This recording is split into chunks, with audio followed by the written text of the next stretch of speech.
Ya estamos Iniciamos la grabando. grabación.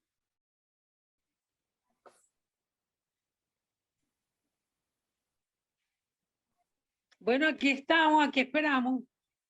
Nori, empieza tú. Bueno, chévere. Hoy el protagonista es José Luis. A José Luis lo tenemos Pero, en el ¿cómo patíbulo. es?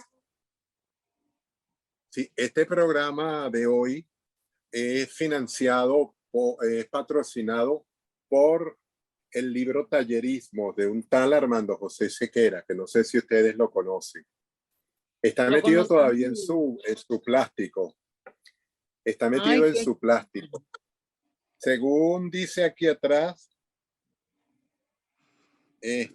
con este libro se aprende a escribir literatura, porque es un taller de literatura. Es del laboratorio educativo. La portada es bien bonita, tan bonita que yo no he querido abrirlo, como les dije. tallerismo. Bueno, sin abrir, Sí. ¿y qué vale? Sí, exacto, vale un poquito más sin abrir. Es como las barajitas de béisbol, que valen más en estado Nermín que después de haber sido abierto el paquete y usado. Yo fui coleccionista de barajitas de béisbol, así que conozco el asunto. Pero el protagonista de hoy es José Luis, así que tan pronto esté preparado para hablar y presentar su texto, los micrófonos de esta emisora, esta nave, son de él. Bueno, listo, pues.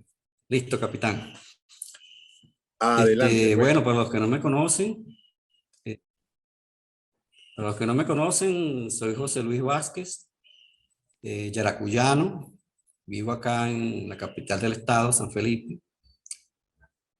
Soy una persona que, bueno, después de más de 30 años de trabajar en el área de la ciencia y la tecnología, me ha dado pues por iniciar un nuevo oficio. Estoy tratando de iniciar un nuevo oficio, una nueva carrera, una profesión de loco, como se me ha ocurrido llamarla, ¿no? Que es la profesión de escribir. Rápidamente les resumo pues mi vida laboral, ¿no? Yo me gradué de ingeniero electrónico en el Politécnico de Barquisimeto a mediados de los años 80. De allí me fui a trabajar a la Siderúrgica del Orinoco, Sidor. Estuve allá por 15 años, en Puerto Ordaz, hasta finales de los 90. Allí privatizaron, en esa fecha privatizaron Sidor, y bueno, yo no me adapté mucho a la nueva Sidor privatizada y me regresé pues a mi tierra, Yaracuy. Empecé de nuevo. Aquí, esa nueva etapa de mi vida, empecé a trabajar como docente, pero siempre en el área de la ciencia y la tecnología, como profesor de cálculo, física, electrónica, álgebra, pues todas esas asignaturas. Y para eso, bueno, también volví a estudiar y me gradué de licenciado en ciencias físicas. Y en eso duré como cerca de 20 años. Ya sumado esos periodos, ¿verdad? De Sidor y como docente, bueno, salí jubilado en el 2017. Ahora, ¿por qué yo de la ciencia y la tecnología ahora me ha dado por ese nuevo oficio, pues, esa nueva profesión de loco, de escribir? Bueno, yo desde pequeño era un buen lector, yo leía mucho, en mi infancia, en mi adolescencia. Yo siempre soy una persona, así que como dice que es Armando es, que yo soy introvertido, pues creo que Armando también, y muchos de nosotros. Muchas veces la literatura se convierte como un amigo, un refugio que tenemos las personas que normalmente somos así, pues que nos gusta la soledad. Bueno, pero por razones de estudio, de ingeniería, que soy exigente,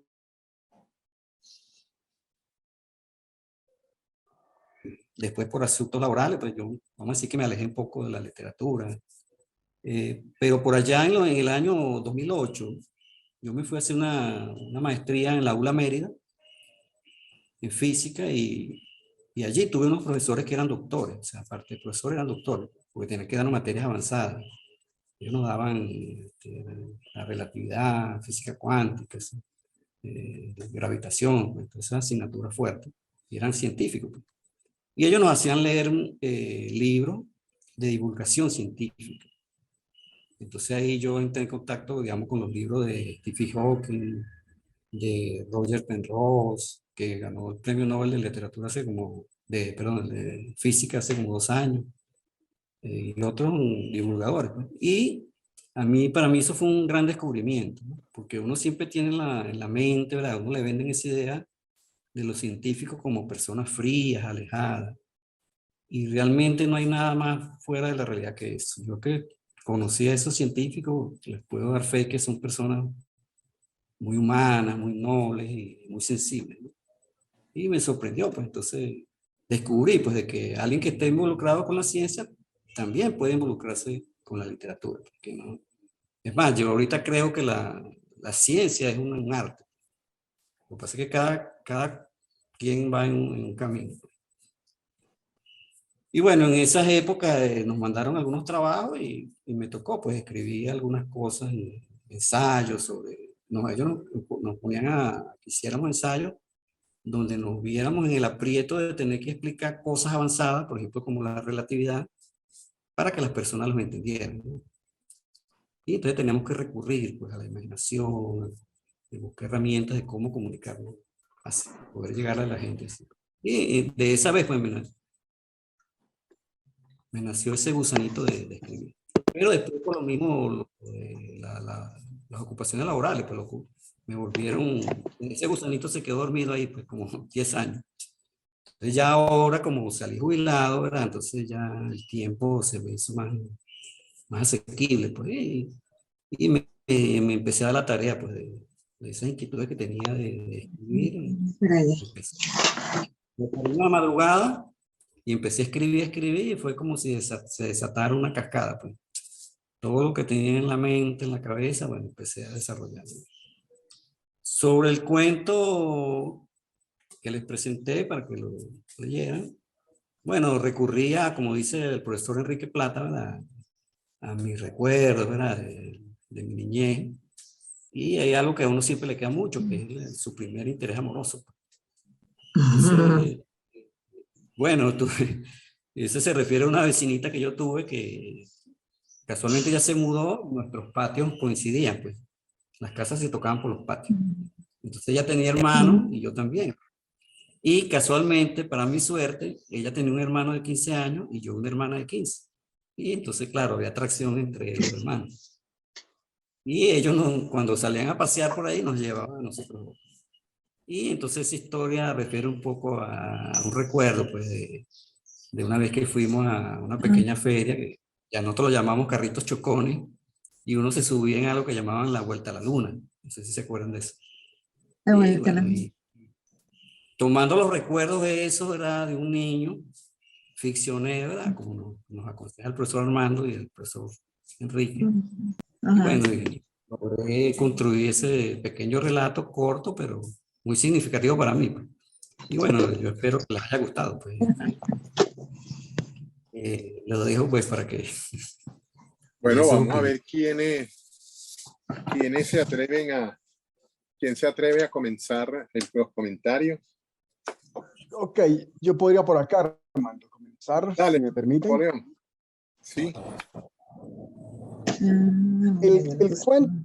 El cuento me pareció, como dice José Luis, pero me pareció como la narración en los tiempos de un sueño.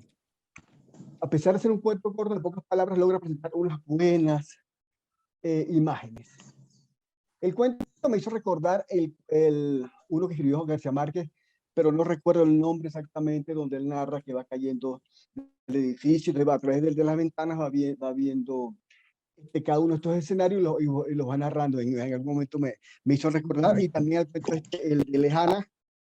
el cuento Lejana de Cortázar, también me trajo ciertos recuerdos.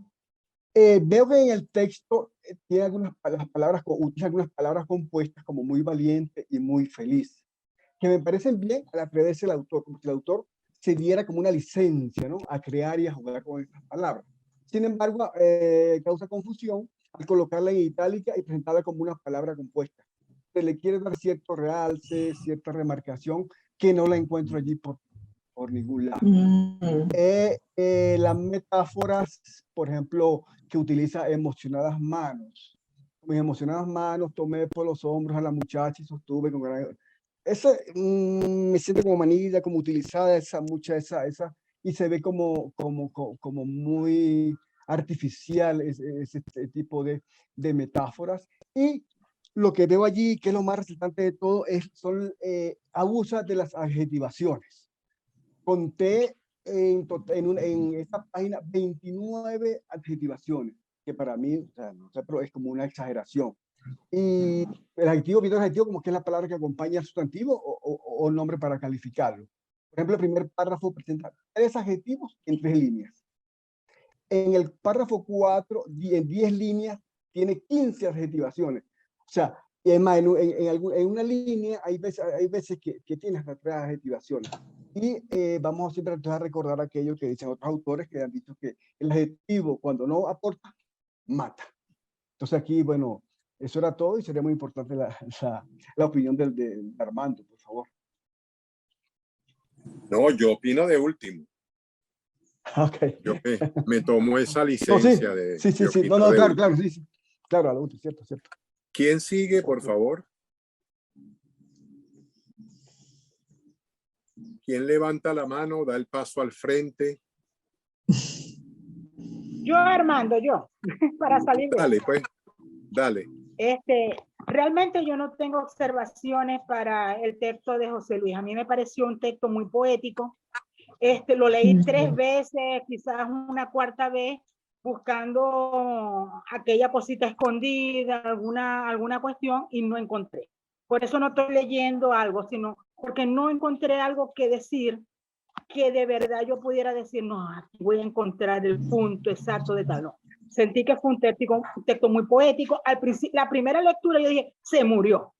Cuando dice que cae, yo dije, se murió. Entonces, cuando lo vuelvo a leer, no, me acordé de ese, del viaje a la luna, de esa, la noria, y ahí dice la noria al final, y dije, eso, claro.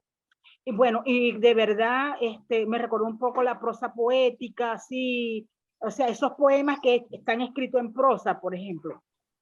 Pero bueno, no me considero una experta, pero lo aprecié el texto, aprecié la cantidad, o sea, la parte muy literaria, muy poética, esa carga poética me gustó mucho.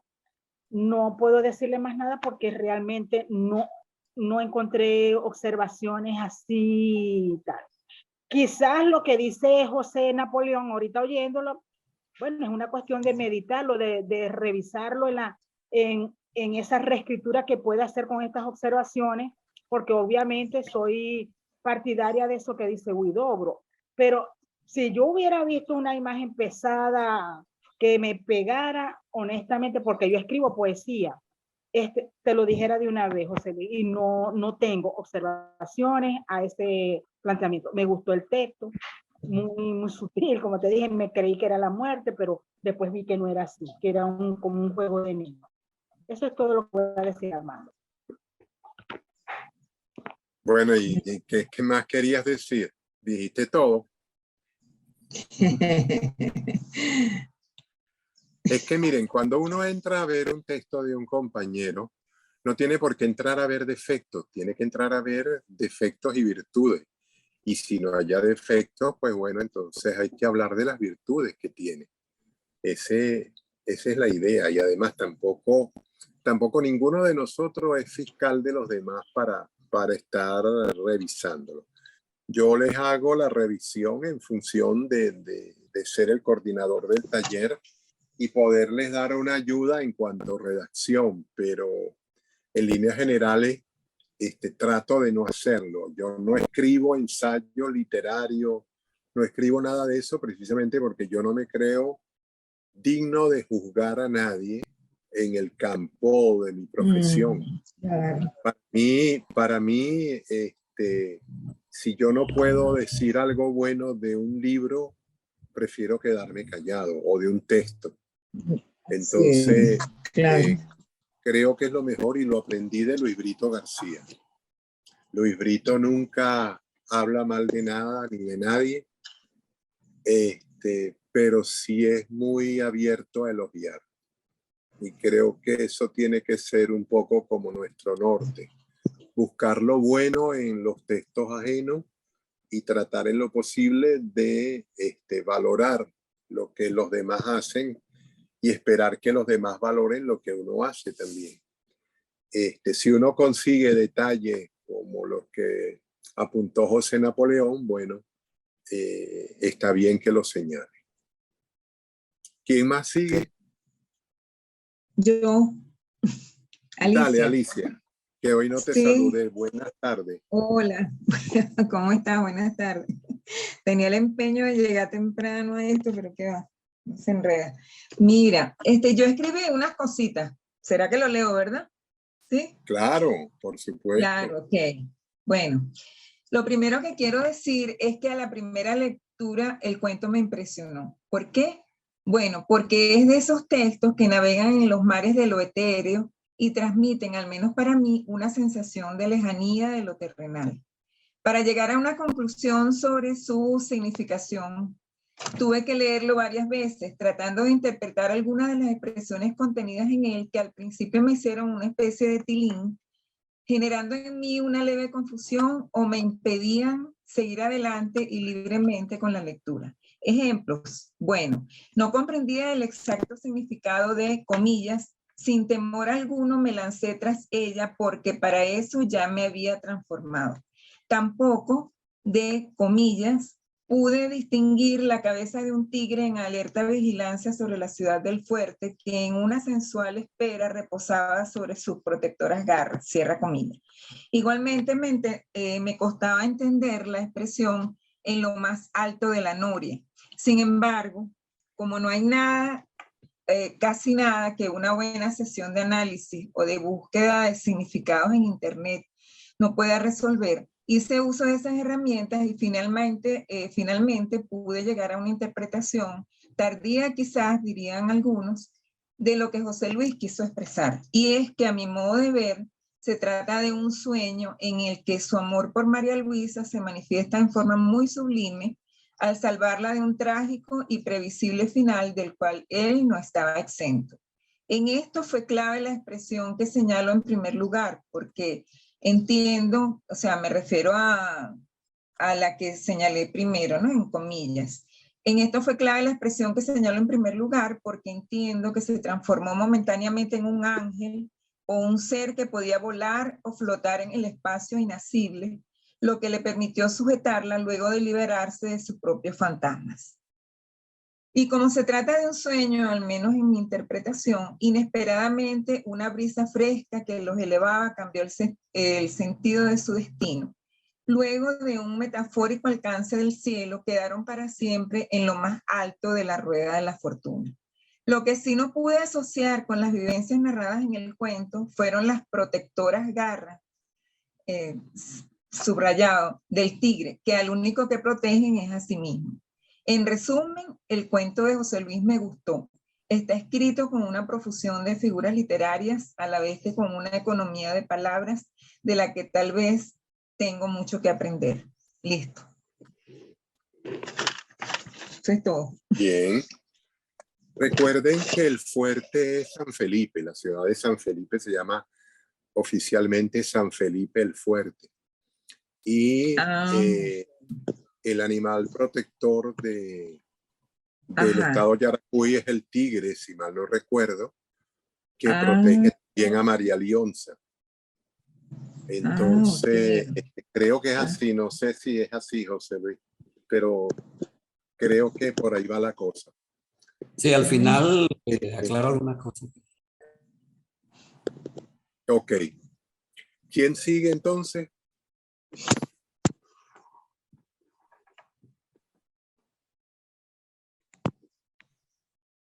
¿Quién más? Yo, pues, Teresa. ahí voy yo. Dale, Teresa. Ahí me lanzo yo a la cima del mundo. Ok. Mira, las observaciones que tengo, yo también las tengo aquí escritas, ¿no? Dice así: El arranque me atrapa y me mantiene atenta a los movimientos del narrador en primera persona. El manejo de un lenguaje poético es agradable y logra transmitir mucha paz. Me encantó porque permite al lector imaginar como una especie de vuelo de aves en el que dos personas se lanzan por un precipicio para disfrutar quizás de la plenitud que da amar y ser correspondido. El narrador se convierte en un ángel más que salva a María Luisa del abismo de la nada. Los términos, otro puntico, ¿no? Los términos muy valiente y muy feliz no los entiendo, pero tampoco me molestan. Entonces, abro comillas, y en aquella cima del mundo nos quedamos los dos juntitos, temblando de la emoción y listos para repetir. 2 puntos. Entonces, ahí a mí me parece que esos 2 puntos están sobrando, ¿no? A mi entender, a mi modo de ver. Luego tengo otro aspecto que dice, me agrada el uso que haces, José Luis, de las metáforas. Y al final, felicitaciones, José Luis. Está bien. Miren, nos falta todavía John Delis, creo que no ha llegado. Sí llegaste.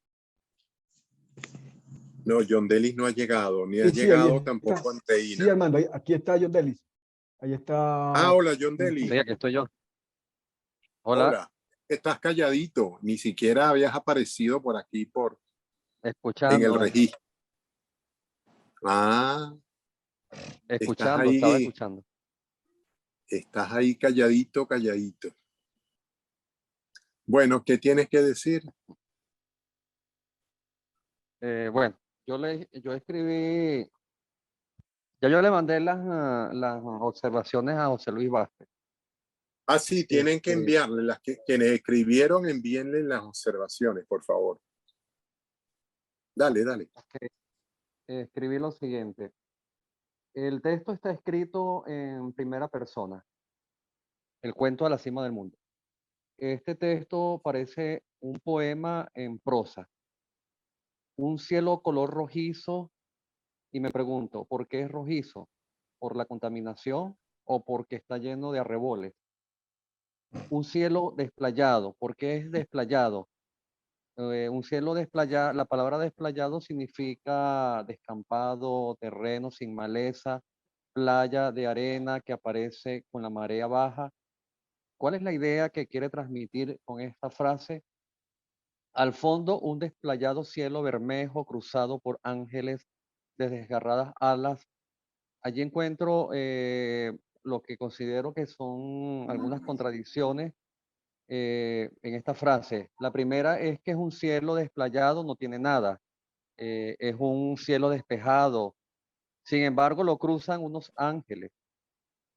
La segunda observación allí, en esta frase, que yo considero que hay otra contradicción, es que si los ángeles tienen las alas desgarradas, ¿cómo vuelan? ¿Están cayendo esos ángeles? Veamos la siguiente frase. Al frente, los lustrosos cabellos de María Luisa que me saludaban azuzados por el viento. La mujer está al frente y al fondo un cielo bermejo. Quiere decir que el narrador está parado o sentado de espaldas al cielo. El fondo está detrás o abajo o en la parte opuesta a una entrada. ¿A qué se refiere con el fondo? ¿Qué quiere transmitir con la imagen del entrecruzamiento de sus dedos con la medusa? ¿Hace referencia a la medusa del mito griego o por la analogía de sus cabellos ondeando al viento?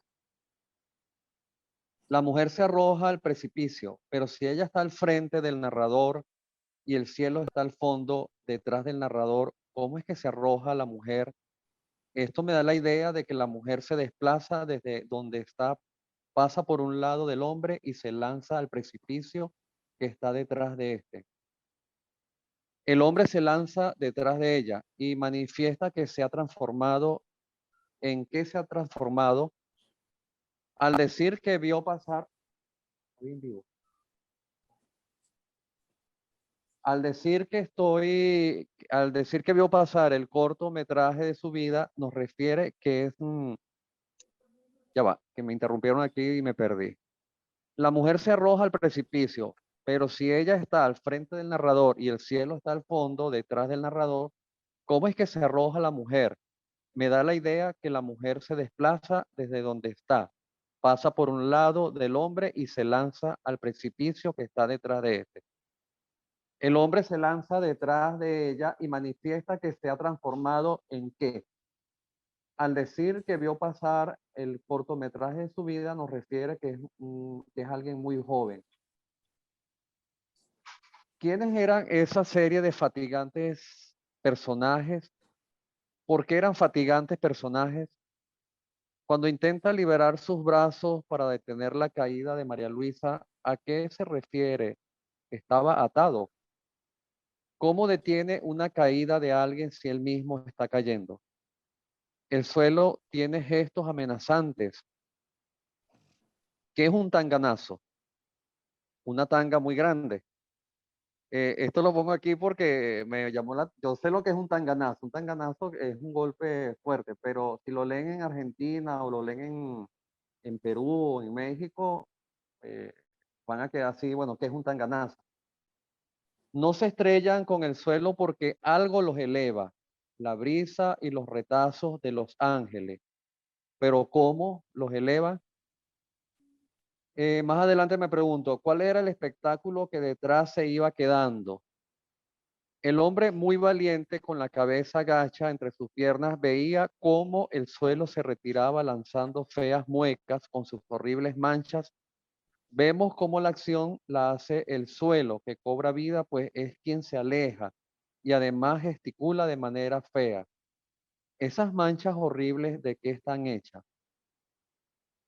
El narrador describe los puntos cardinales, empezando con el norte de colinas verde y azul occidentales. Si las colinas están en el norte, son norteñas, no occidentales, porque el occidente queda al oeste, es decir, el punto donde muere el sol. Los cerros pelones y grises del oeste lo miraban decepcionados. Entonces los cerros son animados y a su vez personajes de la historia. ¿Cuál fue la reacción del hombre en su caída que hizo decepcionar a los cerros? No lo dice el cuento. ¿Por qué en el este está un tigre vigilando la ciudad del fuerte? ¿Cuál fuerte? Claro, ahorita que en contexto que él acaba de mencionar, que es de San Felipe, pues ya me da la idea de lo que es el fuerte. El tigre está en alerta vigilancia, pero en una sensual espera reposa sobre sus protectoras garras. Ambas frases se contradicen o dan imágenes confusas. Protectoras garras. Las garras son para el ataque. Los tigres no se protegen, más bien atacan. ¿Por qué el sur es sagrado? En ese lugar está una diosa que tiene unas tetas bendecidas. ¿Y por qué son bendecidas? Nos lo dice el cuento. ¿Quién las bendijo? ¿Qué hace esa diosa allí? ¿Cuál es la contribución de ese personaje a la historia? Los vientos alisios son unos vientos de las regiones intertropicales que sopla de manera regular de este a oeste, desde las altas presiones subtropicales hacia las bajas presiones ecuatoriales. En el hemisferio norte sopla de noroeste a suroeste y en el hemisferio sur de suroeste a noroeste. Entonces allí hay una imprecisión porque me está hablando del Sagrado Sur y los vientos alisios soplan allí en otra dirección descrita en la narración. Si los cabellos rojizos de la diosa omnipresente surgen de los cañaverales y los maizales, ¿por qué la diosa estaba acostada? La mujer le agradece haberla salvado. Entonces, ¿para qué se lanzó al precipicio? ¿Para retarlo a una prueba de valentía? ¿En qué momento se montaron en la noria? La noria es un aparato o máquina para elevar agua. Es un artefacto de feria que consiste en una rueda que gira verticalmente de la que cuelgan asientos. Entonces, ¿cuál es aquella cima del mundo? La noria, una montaña. ¿Qué aventura repiten una y otra vez? Ella le agradece haberla salvado de la caída y así se vuelven a lanzar para que él la vuelva a salvar una y otra vez. En líneas generales, este texto me parece más un poema onírico que a un cuento, pues le faltan elementos esenciales como la relación causa-efecto y el conflicto. Nunca supimos quién era aquel hombre muy valiente, quién era aquella María Luisa y por qué se lanzó al precipicio. No sabemos cómo fue que se salvaron de la caída, no sabemos por qué el suelo les hacía muecas feas y por qué tenía horribles manchas. No supimos por qué eran horribles esas manchas. Tampoco supimos qué papel jugaba la diosa omnipresente en la historia. De igual manera, no sabemos por qué el tigre vigilaba en una actitud de alerta, pero a la vez sensual, a la ciudad del fuerte. Y el fuerte o la ciudad del fuerte, ¿qué había o qué pasaba con ese fuerte y con esa ciudad? Bueno, esas fueron las interrogantes que me originó la lectura del texto de José Luis Vázquez. John Deli, una pregunta. ¿Tú eres abogado penalista? No, abogado civil. No me gusta el Armando, derecho penal. ¿Por qué? Ajá. Armando, Dime. caramba, lo de John Deli es bueno que le digas eso, porque te voy a decir algo. Y si lee Antonio Palacio con los textos estos, el cuento ese de la casa fragmentada, ¿qué diría él? Bueno, todavía estaría durante 2 meses sacando cosas, ¿no? Yo creo que la visión como vamos a decir, tan inquietante que acaba de mostrarnos John Deli es de abogado penalista, es decir, si en algún momento yo meto la pata con algo, te voy a contratar como abogado penalista, aunque seas de civil, porque vas a ver el expediente que me estén haciendo y vas a descubrir todas las falacias que tenga, ¿no? Es más, vas a descubrir hasta aquellas que no estén. Hasta aquellas cosas de las que yo me haya declarado culpable van a aparecer como falacias, te lo digo.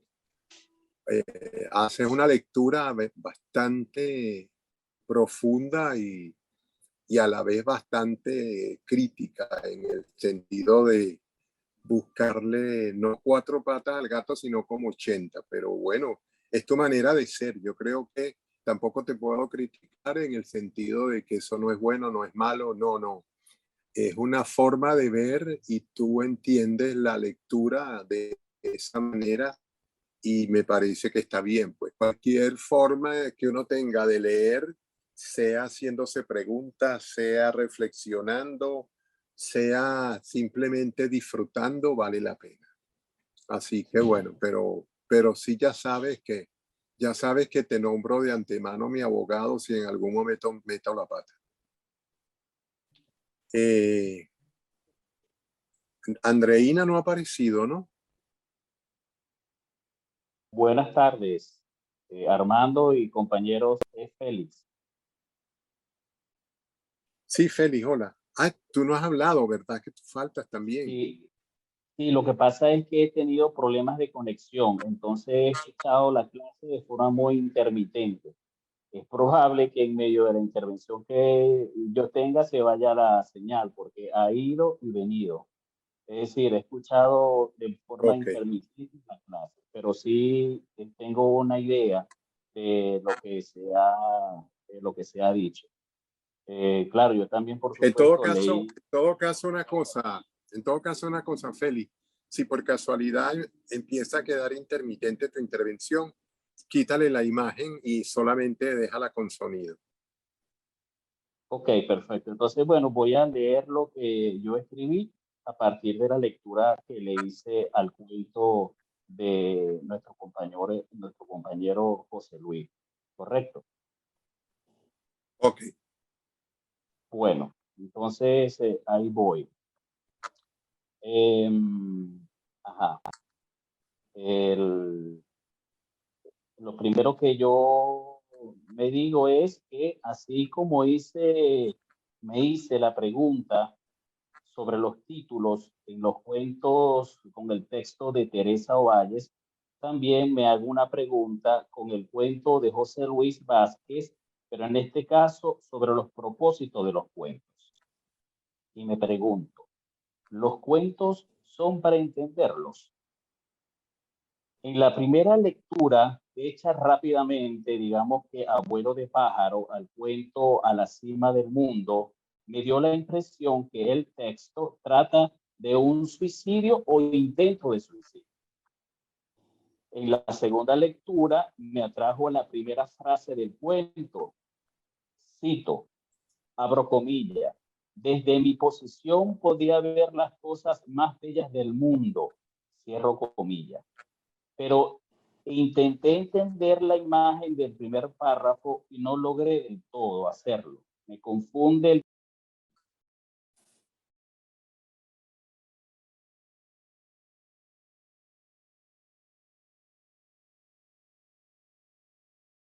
Se cortó Félix.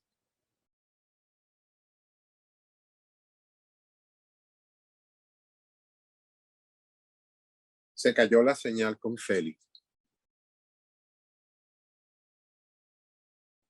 Es problemática la situación de Internet. Cuando no le falla a uno, le falla a otro. ¿Félix está dónde? Félix ¿Dónde vive está Félix? en Barquisimeto. No, en Barquisimeto no. Ya va. Sí, creo que es o Mérida, no. No, sí, él está en Barquisimeto, seguro que me refieres. En Barquisimeto, ¿verdad? Sí. Sí, yo creo, sí. Sí, Andreina también está Creo en que en Barquisimeto Barinas. y no ha entrado. Creo que en Barinas. Él está. No, en Barinas está John Daly. Bueno, Armando, creo que entonces yo puedo empezar a Sí, empieza y comentar si sobre... regresa Félix, pues lo terminamos de escuchar. Ahí llegó ¿Y Félix. Bueno, ya volví. Pero no, Ah, ¿y ya Andreina? volviste. Ah, ok. Andreina no ha aparecido. Andrei me dijo que se iba a conectar tarde hoy porque iba a llegar tarde al encuentro. Ah, ok. Bueno, Félix, entonces sigue.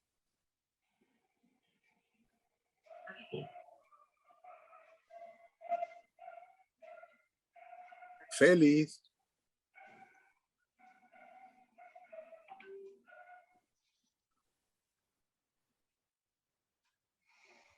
No, Félix como que se volvió a caer su señal. Bueno, entonces empezaré yo a comentar sobre los comentarios, ¿no? Sí, dale. Bueno, dice que no es bueno cuando uno tiene que explicar pues su obra, ¿no? Entonces ahí, bueno, por ahí estoy viendo un defecto de mi narración, ¿no? De que muchas cosas no se entendían, pero quizás es porque no conocen el contexto. Voy a ir por lo primero que comentó, que fue Napoleón, ¿no? Yo coloqué muchos adjetivos allí, ¿verdad? Como él dice, pero yo lo hice intencionalmente, pues es parte de darle sentido, como dice Alicia, ¿verdad? Poético, a la narración, pues a veces uno tiene que apelar pues, a ciertos adjetivos, ¿verdad? De que de repente le cambien el sentido a unas palabras, ¿no? O sea, darle vida a algunos objetos inanimados, ¿no? O sea, lo hice con esa intención. En cuanto a que no entendieron algunas cosas, bueno, quizás porque no conocen, o sea, no manejan el contexto, pues, donde está el cuento. Resulta que en esa narración yo quise también, ¿verdad? En parte hacerle como una especie de pequeño homenaje a la geografía, pues, de mi pueblo. Yo soy una persona muy telúrica, me gusta mucho lo que son las montañas, los ríos, las nubes, o sea, me gustan mucho esos elementos. Y quise hacer como un homenaje.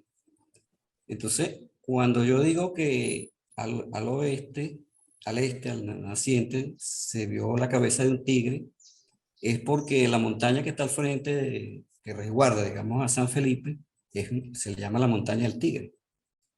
Y ella fue una especie de resguardo de la ciudad, porque la resguarda, digamos, de ventarrones, Además de eso que es como protectora, ¿no? Porque allí vienen las aguas. Entonces, culturalmente, históricamente, ¿verdad? Es como la montaña que protege a San Felipe. Y San Felipe se le conoce históricamente como la ciudad del fuerte. Entonces, por eso. Y desde allí, desde yo, donde estuve yo, mi imaginación, pues ocurrieron los hechos, pero bueno, resulta que eso es por los lados al centro de Yaracuy. Y si uno se para allí, uno mira hacia el este y ve la montaña del Tigre. Se ve así que sobresale, ¿no? Pareciera que como estuviera como asomado. Entonces es como una imagen poética, pues, de la montaña del Tigre. Digo sus garras porque San Felipe está a pie de monte. Entonces se ven, la montaña termina así como en unas partes que parecen como patas, pues, digamos. Y la ciudad está allí. Y hablo de que está sensualmente, es la ciudad, ¿no? La montaña. Porque ya está como adormitada, pues. O sea, entonces, sensualmente en el sentido de que ella está tranquila, reposando, pues, como una imagen femenina, pues, y que el tigre es como la imagen masculina. Eso por esa parte. En cuanto a lo que comentó Alicia, me gustó mucho, ¿verdad? Porque yo veo que ella sintió, pues, ese un poco, esa conexión que yo quise hacer con el lector, ¿verdad? Una conexión poética. Y bueno, creo que ella no entendió es que cuando uno hace una narración, yo entiendo que cada persona lo interpreta de cierta manera, ¿no? Hay una manera general que es la que uno trata de transmitir. Pero bueno, cada persona lo interpreta de diferentes formas, ¿no? Le da cierto sentido a la lectura. Yo quise hacerlo, ¿verdad? Es como lo que yo me refiero en esa narración, es como la imaginación de un niño, de que él se imagina de que su muchacha que le gusta, ¿verdad? Ese amor infantil, que ellos estando ahí en la noria, ¿verdad? O la vuelta al mundo, arranca de repente. Entonces para él es como si ella se hubiese lanzado a un precipicio. Es como una ensoñación, pues, como dijo Alicia. Él siente como que ella se hubiese lanzado. Y yo uní las palabras muy valiente y la puse, digamos, en cursiva, porque fue un recurso que utilicé, ¿no? Porque yo creo que nosotros los escritores tenemos esa licencia, ¿no? Muchas veces no conseguimos la palabra exacta y a veces hay que mezclar palabras o alterarlas, ¿verdad? Pero haciéndolo saber al lector que uno sabe lo que está haciendo, ¿verdad? O por lo menos pretende saberlo. Entonces, muy valiente es como un estado que uno de niño, uno tiene cosas así, ¿no? O sea, en mi niñez para nosotros muy valiente era cuando uno se convertía así como en esos héroes de las películas, de los cómics, ¿verdad? Que uno decía, fulano es muy valiente, el llanero solitario es muy valiente. Era como un estado, pues es como sentirse que uno está indestructible, pues, que nada le puede afectar. Entonces, en ese sentido, escribí muy valiente. Y por eso lo puse en cursiva, pues, para que el lector supiera de que se estaba haciendo con una intencionalidad. Y eso es lo que se refiere cuando se habla de que ya se había transformado, ¿verdad? Porque él se colocó muy valiente en ese estado para atreverse, digamos, quizá a tocarle el pelo a la muchacha, ¿verdad? Se emocionó. Entonces, por eso él dice que entrecruzar sus dedos con la medusa. La medusa es una figura, ¿verdad? Que ya como tiene el pelo suelto, ¿verdad? Es como una medusa, ¿verdad? Entonces, él, digamos, tiene esa tentación, digamos, como una tentación de tocar el pelo de ella, pero en ese momento arranca la noria. Arranca, entonces él lo siente como que es que ella se lanzó. Y él se lanzó tras ella, ¿no? Porque él siente primero, como él está allí, la vez que se lanza y después él siente que él también se lanza. Entonces, ese es el sentido de que la muchacha se lanza, pues, es porque arranca la noria. Entonces, él la ve como que se fuera y él se ve detrás de ella. Y lo de las... esto es para responderle un poco a... ¿Cómo se llama? Al abogado, John Daly, ¿verdad? Me preocupa John Daly, me preocupa mucho porque, no sé, me parece que él no está entendiendo lo que es un texto literario. O sea, uno cuando va a escribir un texto literario no lo va a hacer con escuadras, ¿verdad? Y explicar exactamente cómo son los hechos. Recuerda que John Daly, que el escritor, ¿verdad? Sueña, ¿verdad? Y quiere hacer soñar a sus lectores, ¿no? Entonces yo no puedo decir, al frente, digamos, 0 grados, está un cielo, y a 90 grados estaba la muchacha, ¿no? O sea, cuando yo hablo de fondo, me refiero al fondo de él, emocional, ¿verdad? O sea, para él, ¿verdad? Él ve el cielo desplayado, significa que no hay ningún obstáculo, ¿verdad? Que le impida a él ver ese cielo, ¿verdad? O sea, desplayado no hay montañas, no hay nada, él lo ve completo, ¿verdad? Lo siente así, ¿verdad? Y yo, o sea, uno no puede hablar, bueno, hay unos ángeles mochos, o ángeles que van volando, o sea, con dificultad. No, no habla de ángeles de agarradas alas. Pues, o sea, inclusive hay aves que pueden volar, ¿verdad? Con ala herida, pues, esa es parte, ¿verdad? Y en la literatura, ¿verdad? Uno se da esas licencias. Pues, o sea, uno no, como te digo, pues uno no puede escribir una narración con un compás y una regla. Pues, ¿sí? O sea, es absurdo. Yo creo que las interpretaciones de John Dell están siendo como absurdas. O sea, uno trata de disecar, pues como si estuviera agarrando un animal y disecando exactamente cada palabra. Me parece que es preocupante. Pues, que me parece que John Dell no están dando pues, por los caminos de la literatura. Pues parece más un Sherlock Holmes, no sé. Pero bueno, esa es su posición, pues, se la respeto. Pero bueno, quería aclarar eso. Y sobre la montaña que dice que mira al norte y ve las montañas occidentales. Yo me di cuenta, yo sabía eso, ¿no? Pero ese es el nombre de esa cordillera. Si tú ves el mapa mundi, ¿verdad? Y ves el Mar del Norte, por ejemplo, que está entre Inglaterra, Alemania, Noruega, si tú te paras en las playas de Noruega y miras al sur, tú vas a ver el Mar del Norte. O sea que el nombre no se lo da con respecto al niño que está narrando, sino que ese es su nombre. Pues. Claro, yo no puedo ponerme a explicar ahí en el cuento, no, que estas son las montañas centro-occidentales, y se llaman centro-occidentales, ¿verdad? Es un nombre muy largo, muy complicado, entonces yo le puse las montañas occidentales. Pero eso se refiere porque a esa montaña que él ve. En cuanto a que se le da vida, es eso, pues la literatura es eso, o sea, uno le da vida a seres inanimados, pues a montañas, entonces de ahí viene, ¿verdad? Uno puede decir que la montaña del norte, ¿verdad? Cuidaba la ciudad de San Felipe, pues, o sea, no puedo poner a explicar en el cuento, ¿verdad? Porque sería infinito, de que me estoy refiriendo a tal y tal cual cosa, ¿verdad? Está en manos del lector, ¿verdad? Interpretar, claro, y la tarea creo yo, pues que del escritor es tratar de, en lo posible, pues facilitar esa imagen que se va a formar el lector de su narración. Claro, a veces es difícil. Por ejemplo, yo sabía, por ejemplo, de que estaba consciente de que muchas personas que no conocieran la geografía pues, de mi tierra podían tener ciertas dudas, ¿no? Pero bueno, quise mantener así, pues como ese homenaje, porque como le dije, pues es muy telúrico. Entonces, el cuento en sí se trata de eso, de dos niños, un niño enamorado, vamos a decir así, ¿verdad? De una muchacha y que están en una noria, la noria arranca, entonces él siente, ¿verdad? Su sensación, pues, emotiva, es como que ella se hubiese lanzado, ¿verdad? Que él se hubiese lanzado tras ella. Y de la mancha del suelo es eso, ¿verdad? Como que él se asustó, ¿verdad? Entonces, imagínate que tú te veas en una noria de repente hacia abajo y entonces tú ves como que el suelo, ¿verdad? Te estuviera amenazando, pues ahí vienen las feas marcas. Y lo mismo, ¿qué pasa? Que él se asusta y él cierra los ojos, pues.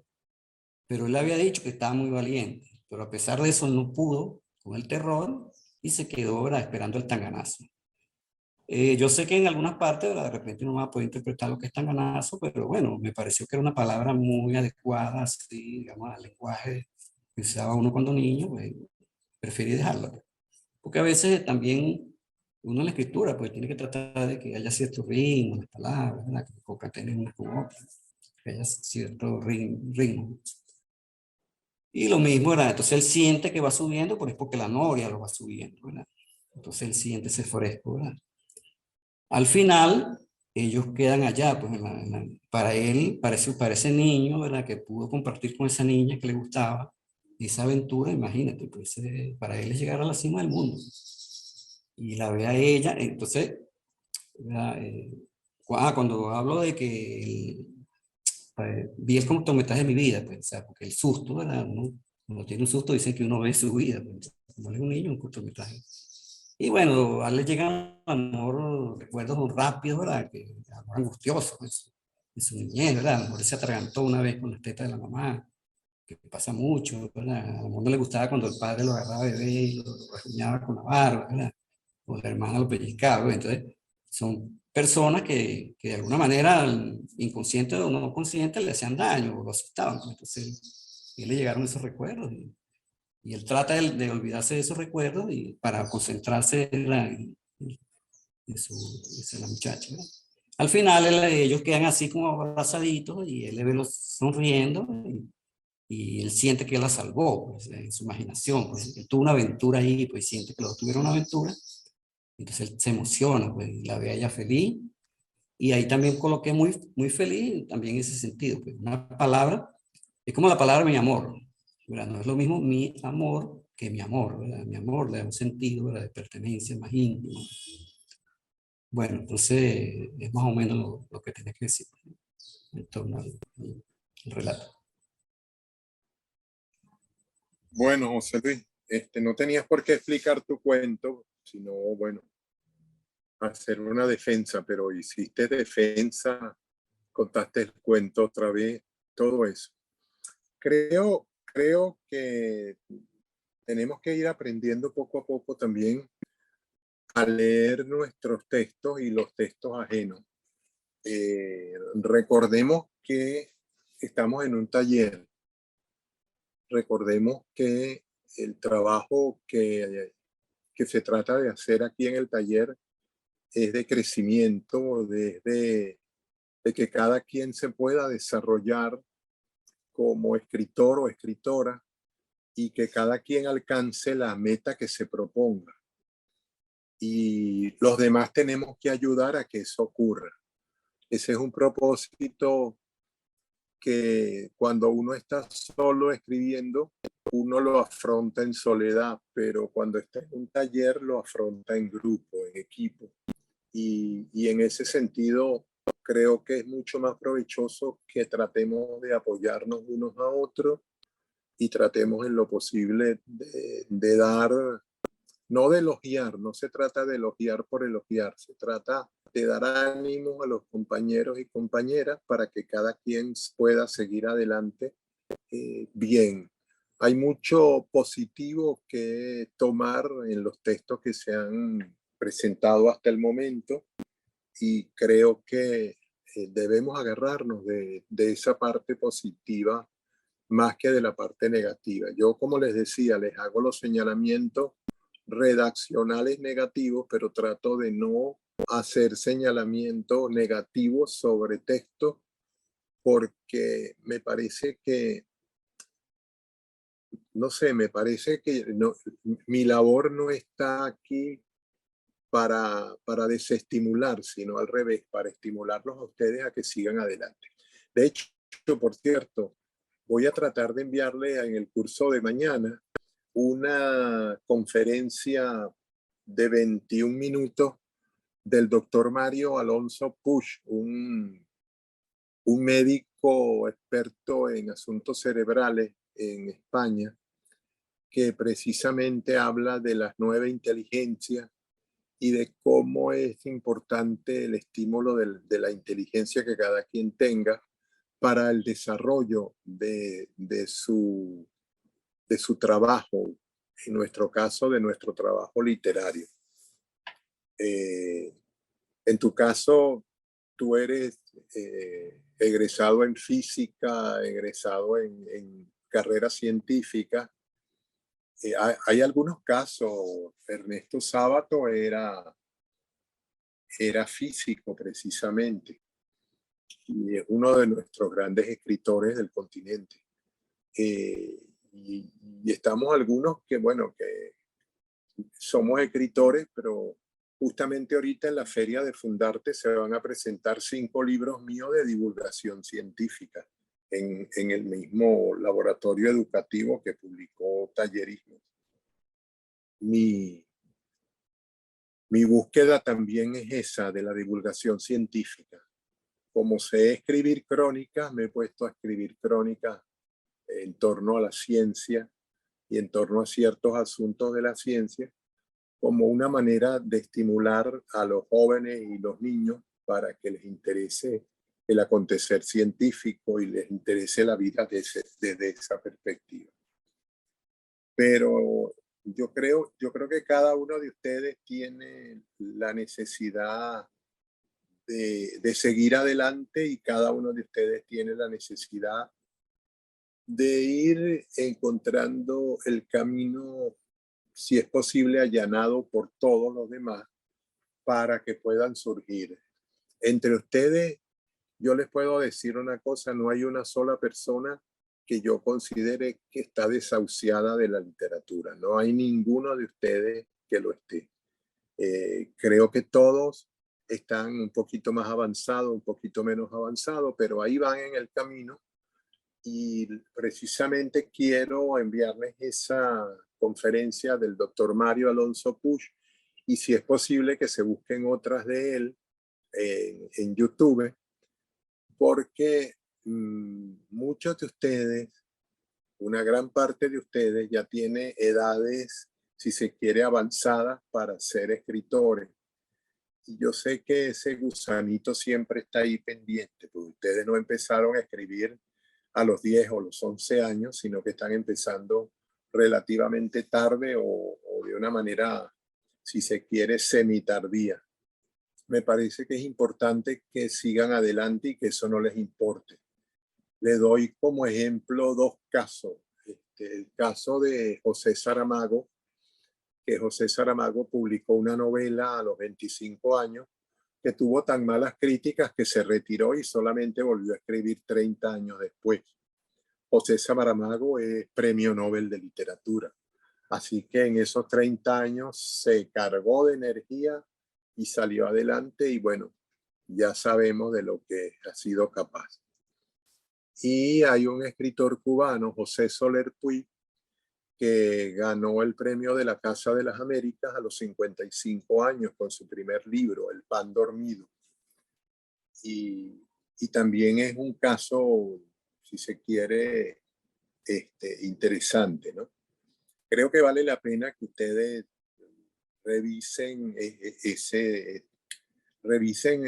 las conferencias de Mario Alonso Puig y se den cuenta de la necesidad que tienen de estímulo, y sigan adelante, porque creo que no importa la edad, no importa sino la dedicación que uno le ponga a lo que hace. Con respecto a tu cuento, yo lo vi prácticamente, aparte de una ensoñación. Yo tenía esas ensoñaciones de niño. Para mí, conseguir una novia significaba que yo tenía que rescatarla del cono de un volcán en erupción. Imagínense ustedes, en erupción. Y yo me iba a meter en el cono del volcán para rescatarla, o rescatarla de un barco pirata donde la habían secuestrado, o perseguir a unos extraterrestres y tratar de rescatarla también. Es decir, para mí, conseguir una novia era peor que el Zorro o que Superman, ¿no? Tenía que estar persiguiendo seres sobrenaturales con poderes, seres malvados, todas esas cosas para poderla rescatar y que fuera mi novia. Entonces, sé lo que son las ensoñaciones desde un punto de vista exagerado. Lo vi como una ensoñación, pero también lo vi como un sueño, y hasta cierto punto, y creo que por encima de todo, lo terminé viendo como que tú tomaste la idea de aquel ejercicio que se propuso hacer, de contar un sueño o un viaje en un sueño, y agarraste de ahí como la idea chácata y la vertiste acá. Tú habías hecho ese ejercicio con otro tema, otro material, pero aquí como que lo retomaste y lo volviste a presentar ya en forma de cuento. Sí, creo que tiene mucho de poema en prosa, y me parece que en verdad hay una gran adjetivación, pero como decía Vicente Huidobro, el adjetivo cuando no da vida mata, y a mí me parece que lo supiste usar muy bien y le da vida a tu texto. Yo no estoy muy de acuerdo con Huidobro en el sentido de pensar que el adjetivo siempre es malo, porque a mí me gusta escribir también con bastantes adjetivos, pero bastantes verbos, es decir, que haya mucho verbo, mucha acción y que haya mucho adjetivo, es decir, mucha relación con la poesía de la vida. Entonces no te puedo señalar algo por ahí porque para mí no es un defecto, sino una virtud. Pero es mi punto de vista personal. Sí creo que es un cuento que está relativamente bien logrado, salvo algunos detallitos que te marqué en el texto que te envié. Y me parece que bueno, también como hizo Teresa, te felicito porque me parece que ya tienes tu primer cuento. Sería bueno que sí revisaras algunos detalles, pero haciéndole esas pequeñas revisiones, creo que ya puedes empezar a decir que tienes ya el inicio de tu libro. Es lo que puedo decir al respecto.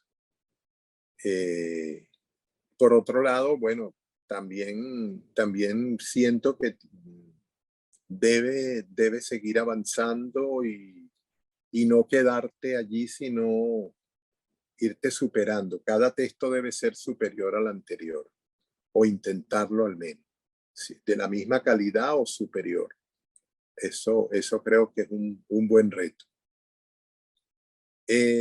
Para la próxima clase, el viernes, nuestra acusada en el banquillo va a ser Nori. ¿Estás ahí todavía, Nori? Por supuesto, aquí estoy. Al pie del cañón. Sí. Bueno, espero que no recibas muchos cañonazos. No importa. No importa, estoy acostumbrada a eso. Estás acostumbrada. Sí. Lo que yo sí te digo es una cosa y te voy a dar el chance, ¿no? Probablemente los demás van a protestar por esto, pero te voy a dar un chance de que revises tu texto y lo vuelvas a enviar mañana en la mañana. Te digo porque tienes demasiados descuidos por prisa. ¿Te acuerdas que varias veces te he señalado que un defecto de tus textos es la prisa? Yo creo que como tus textos empiezan muy bien, los 2, 3, 4 primeros párrafos son inobjetables, pero después empiezas a decaer. Yo creo que es importante que empieces a trabajar con una mecánica distinta. Piensa que cada texto, cada párrafo que escribes es un nuevo comienzo. Y así vas avanzando de comienzo en comienzo para que tú sabes que no es así, es un autoengaño. Pero en el fondo yo creo que te puede ayudar esa técnica hasta que logres superar el problema de la prisa y de dejarte de caer, porque tus textos comienzan así, como esos cohetes que van y suenan bastante, pero después cuando ya van como a mitad de camino empiezan a fallar y se derrumban sin explosión. No puede ser porque tú eres una persona talentosa. Entonces te voy a dar el chance de que lo vuelvas a enviar mañana en la mañana revisado. Si tú quieres, si no, lo dejas como está y te sometes al escrutinio el próximo viernes. Armando, yo lamentablemente lo voy a tener que dejar así porque estoy un poquito complicada para trasladarme a casa de mis amigos que están enfermos. Okay. Entonces, si no, ellos no van a, ¿entiendes? Okay. Pero gracias por la oportunidad, gracias. Y todo Sí. tengo que asumirlo, todo significa que, bueno, los peñonazos, lo que sea, tengo que aceptar que es parte de mi descuido, pues. Sí, pero no puedes, no tienes por qué vivir con tu descuido. Tu descuido es, hazlo consciente y supéralo. El descuido no puede ser una característica personal. No. De todas maneras voy a tratar, si lo puedo enviar, ¿cómo decirte? Por el teléfono, hacer las revisiones ahí, que es bastante tedioso hacerlo desde el teléfono, porque no tengo computadora, lo hago. Y lo reenvío esta misma noche, pues. Ok. Ok. Bueno, sí, es que a mí me da cosa porque tú eres una persona, imagínate que tienes que caminar 20 minutos para ir a encontrar eh, el internet. Tienes una cantidad de cosas, entonces yo entiendo que tratas en lo posible de cumplir con las cosas, pero el problema es que agarras una prisa y una urgencia y una emergencia y eso te atosiga y cuando te atosiga empiezas a decaer y no es justo que eso suceda, pues porque la que se está haciendo daño eres tú. Tienes que tener la ecuanimidad del escritor, del artista. Recuerda que tú no eres una escritora o una pichona de escritora, tú eres un artista que está comenzando un camino. Aunque probablemente ya tú tengas caminos andados y todas esas cosas, para mí estás comenzando y estás comenzando ahora con buen pie. Y creo que ese buen pie tienes que mantener. Sí, tenemos clase el próximo viernes, si Dios quiere, a las 4. Ya podemos, dentro de lo posible, saber que Nori está para este viernes. Pero entonces, ¿quién va a estar para la semana que viene? Yo Se propone? yo me propongo, profe, Armando, si puede Tú te ser, porque es que propones, José Napoleón. sí, es Perfecto. que Entonces, yo creo que para el próximo viernes voy a tener problemitas por citas médicas y estas cosas para ver lo de Noris. No puedo asistir, pero de todas maneras le voy a enviarlo por mensajitos para que alguien allí de los compañeros, pues entonces pongan los comentarios que le voy a hacer. Pero sí, entonces quisiera hacer envíaselo a alguien que sí, lo lea. Ajá. sí puedo solicitar, muy Envíaselo a complicado. alguien que lo lea. Sí, si no, No, entonces sí. si quisiera proponerme entonces para después de Noris, por favor. Okay. Ok, perfecto, perfecto. Vamos a ir, vamos avanzando bien. En todo caso, puede que si el texto es breve, cuando los textos sean breves, vamos a tratar en lo posible de ver 2 por semana para que nos dé chance de poder incluso no solamente revisar 2 textos por persona, sino si es posible 3 o 4 por persona de aquí al final. Tenemos que entender que Giancarlo Anselmi ya no va a regresar. Él me escribió y me dijo que tenía muchos problemas para salir del trabajo a la hora.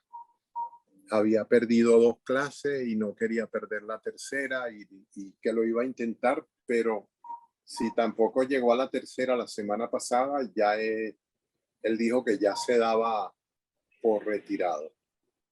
Ese es el caso de Giancarlo.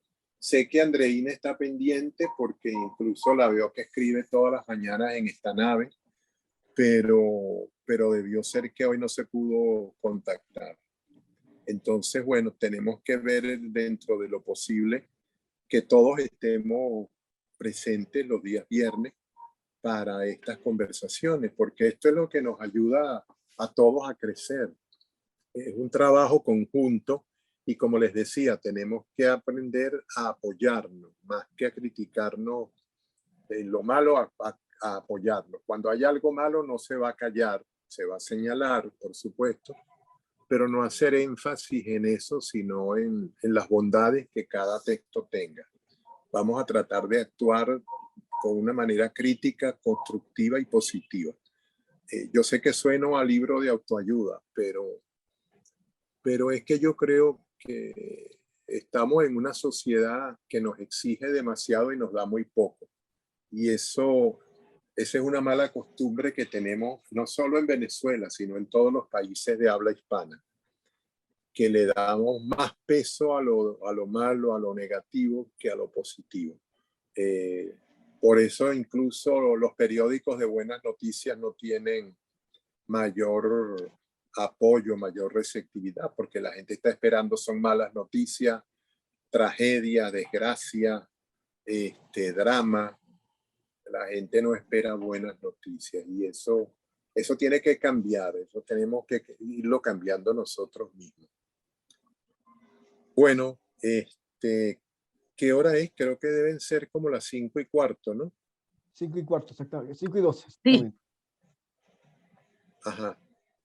Dime, ¿quién iba a intervenir? Teresa. No, ¿O yo Alicia? yo pensé que ella iba a reformular el texto, a corregirlo. Entonces, si ella lo corrige, nos lo va a mandar a todos otra vez, ¿no? Si ella lo corrige, tiene problemas. Exacto. No, Tiene está bien. problemas, sí. Armando. Vamos a ver. Dime. Armando, mira, fíjate, yo aquí mientras tú estabas hablando, ¿no? Yo estaba un poquito pensando en algo que quiero decir, pero o sea, no quisiera que cayera mal, sino con toda la, ¿cómo te diría? Con toda la buena disposición, ¿no? Que yo quiero expresar. Fíjate, es que yo creo que en esto de hacer una crítica constructiva, ¿no? Yo creo primero que hay una cosa fundamental y es la cuestión de los estilos. Cada quien tiene un estilo para escribir, para expresarse. Eso tú lo ves no solamente en materia de narrativa, eso lo ves también en textos académicos, etcétera, ¿no? Cada quien tiene un estilo. Y la otra cosa es que cuando, por ejemplo, a mí me pasa que yo no tengo mucha tendencia como si la tiene, por ejemplo, Teresa. Teresa, yo siempre le digo, es que tú eres una poeta. Entonces, ella sabe que yo le digo eso. Porque es un lenguaje, cada quien tiene un lenguaje, y entonces uno más bien tiene que situarse digamos, colocarse en la posición de uno tratar de entender lo que la persona está diciendo. ¿Ves? No verlo de una vez como un defecto, sino más bien como que uno es el que todavía quizás no ha llegado a tener las herramientas poéticas en este caso, para uno tratar de entender algunas cosas. Yo tengo un hijo que escribe poesía y hay cosas que yo no entiendo de lo que él plantea, pero yo digo, bueno, si él plasmó eso allí es porque él quiere decir algo. Y yo lo leo y lo vuelvo a leer y entonces trato de darle una interpretación. A lo mejor no coincide con lo que él realmente quiso decir, pero yo le doy una interpretación tratando de ir a lo profundo, pues, ¿entiendes? Entonces, quería hacer ese comentario porque a veces yo a veces también digo, bueno, no, que le falta un guión, una cosa, bueno, pero esas son cosas como de formalidades ya de otro tipo, ¿no? Pero en esto del lenguaje, y es lo que me pasó con el cuento de José Luis, yo lo tuve que leer varias veces, pero yo lo que estaba era como tratando de, déjame ver qué es lo que José Luis quiere decir, como habían algunas palabras que yo no conocía, yo no sabía que la noria, por ejemplo, es lo que es, una rueda de la fortuna. Inicialmente era una rueda para extraer agua porque hasta eso investigué, para extraer agua de los pozos, ¿no? Entonces, uno tiene que tratar de exponerse en la situación de tratar de entender lo que la persona quiere decir, ¿ves? Y no irse de una vez a, no, es que es la interpretación que tú le das desde un principio. No, eso no es. Eso era lo que quería, es un comentario, una reflexión, pues, que quería hacer. Alicia. Ajá. Recordemos, perdón, una Ah, cosa, José Luis, un momentito. Recuerden una cosa. Nosotros escribimos, pero nosotros no somos sino los autores de la mitad del libro. La otra mitad la pone el lector. Y el libro sin el lector no existe. Y el escrito sin perdón, y el lector sin el escrito tampoco existe. Entonces tiene que ser una amalgama de ambos.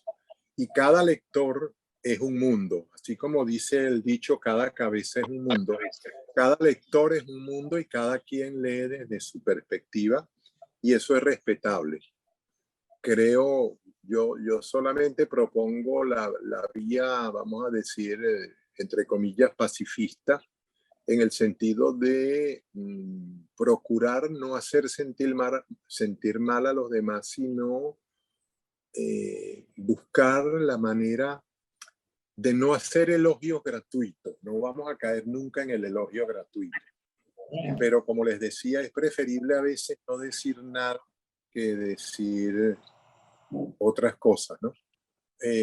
No estoy haciendo una crítica de lo dicho por John Dewey, estoy hablando en general en el sentido de que observo que muchas veces cuando vamos a leer un texto de un compañero o una compañera, vamos en busca de los defectos y si no los encontramos hacemos una segunda lectura y una tercera lectura y estamos ahí buscando a ver de qué agarrar. La idea no puede ser esa, la idea tiene que ser disfrutar la lectura según el gusto de cada quien. Y según el gusto, pues vamos viendo. Si encontramos contradicciones como las que encontró John Daly, maravilloso, porque su manera de pensar, su inteligencia, se maneja desde una perspectiva lógico-matemática, si se quiere, o lógico-legal. Y eso creo que es un punto de vista y que además vale la pena que lo tengamos porque nos permite no descuidarnos en lo que estamos haciendo. Yo creo que el principal defecto que hay en el grupo es precisamente la propensión al descuido. Están trabajando un texto y el texto, después de que va limpiecito, limpiecito, limpiecito, a partir de cierto momento, chácata, empieza a tener descuido en cuanto gramaticales, descuido en cuanto puntuación, descuido en cuanto lógica interna de los personajes, en cuanto lógica de la trama, etc. Y eso en líneas generales pues redunda en perjuicio es de quien escribe. Entonces yo como coordinador del taller lo debo señalar y trato de señalarlo, pero como ustedes ven yo nunca lo señalo de mala manera, porque creo que la idea tiene que ser que ustedes se sientan estimuladas y estimulados a seguir escribiendo. Si entre ustedes hubiera alguien que no de verdad no sirve para el oficio literario, yo se lo hubiera dicho desde el primer día. Mira, aquí existe una cosa que se llama cerrar sesión y lo lamento, pero ya está. Se lo hubiera dicho, con toda honestidad se lo hubiera dicho. Lo he hecho en otros talleres. Hay personas a las que le he tenido que cerrar la puerta porque si no uno pierde el tiempo. Las demás personas que de verdad están en el taller y lo pueden aprovechar pierden el tiempo tratando de hacer que esa persona se ponga a la altura de ellos y esa persona lo más seguro es que no quiere estar a la altura de los demás, sino que se cree superior o X o Z, porque la ignorancia tiende a hacernos sentir superiores. Y ahí es donde hay que apretar tuerca. Como yo no estoy casado con nadie en ese sentido para decir las cosas, pues lo hago si lo tengo que hacer. Pero si no lo tengo que hacer, maravilloso. Trato de estimularlas como lo trato de hacer siempre con todos ustedes. Porque entre ustedes hay muchísimo, pero muchísimo talento. Y no lo digo como dicen los cantantes que llegan a Las Vegas. Ustedes son el mejor público del mundo. No, se lo digo de verdad. Yo si no siento una cosa, no la digo. Sí, los cantantes de Las Vegas, los cómicos, siempre dicen eso. Ustedes son el mejor público que he tenido y lo dicen todas las noches. Así que bueno. Bueno, no sé si vamos cerrando. Si alguien tiene preguntas, dudas, comentarios, por favor, como siempre digo, hable ahora o calle para siempre. Sí. Iba a hablar José Luis, perdón. Yo quería decirle a Alicia que a mí me sorprendió muy gratamente la interpretación que ella le dio, porque me hizo ver que aunque no era exactamente lo que yo quería decir, ella le halló un sentido. O sea, describió su visión del cuento que era válida. Para mí, muy válida lo que ella dijo. Gracias. A pesar de que no era exactamente así, pero válido. Claro. Su interpretación. John Daly, me gustó que yo tenía un error que me di cuenta, después que envié el cuento, me di cuenta que yo me había equivocado y escribí pues, los vientos alisios del noreste, del noreste creo, y son del noroeste. O sea, me di cuenta que me faltó una letra ahí y John Daly se dio cuenta, pues es muy acucioso en esa cuestión. Yo creo que sirve para corrector, ¿no? O sea, tiene eso. Y bueno, quería agradecerle a todos. Porque nos pone nos pone en duda. El Sí. lector acucioso nos genera dudas y nos genera precisamente la necesidad de revisar. En ese sentido es muy bueno. Yo quería agradecerle a todos, bueno, de que hayan leído la narración y bueno, estamos en ese proceso pues, de que todos avancemos, como dice Armando, en convertirnos en escritores profesionales. No, yo sí creo que entre ustedes hay varios ya con prospecto de profesionales. El hecho de que ustedes hayan llegado a la escritura, si se quiere, tardíamente, dado que mucha gente comienza muy temprano, es un buen, vamos a decir, un buen signo, porque ya ustedes no están con los rollos de la adolescencia, sino que ya ustedes tienen la madurez suficiente para asumir el trabajo que se estén proponiendo. Y además lo asumen con seriedad. Ahí conozco y he lamentado muchísimo a lo largo de mi vida el caso de varios escritores y escritoras amigos que tenían infinitamente más talento que yo, pero infinitamente. Y se fueron quedando en el camino por falta, por un lado, de capacidad de lucha, porque de repente un día les rechazaron un texto, porque un día llegó una mala crítica, porque el trabajo los consumió, etcétera, etcétera. Y se fueron quedando. Y yo seguí. Si alguien tenía obstáculos era yo, porque yo tenía un trabajo en la mañana, otro en la tarde y un trabajo por mi cuenta en la noche. Ustedes se preguntarán cuándo escribía. Bueno, cada vez que tenía chance, buscaba ir sentado en el autobús o en el metro, donde fuera, y aprovechar esos ratos para escribir.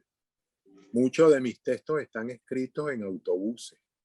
Por eso trabajé bastante la microficción. Así que es un secreto que les confieso.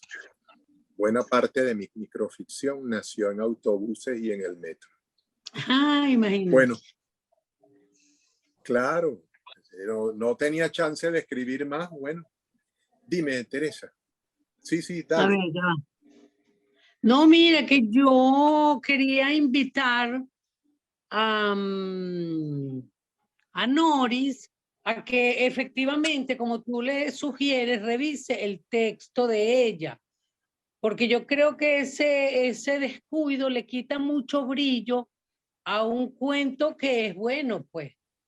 Entonces yo le diría a Noris que trate de hacer ese esfuerzo para que su texto esté impecable y esté mejor de lo que es. Eso. Sí, Ah, y otra cosa, yo- Armando, una pregunta. Cuando tú hablaste del lector y el escritor, pregunto, ¿el lector y el escritor se complementan? claro, creo que No, sí. sí.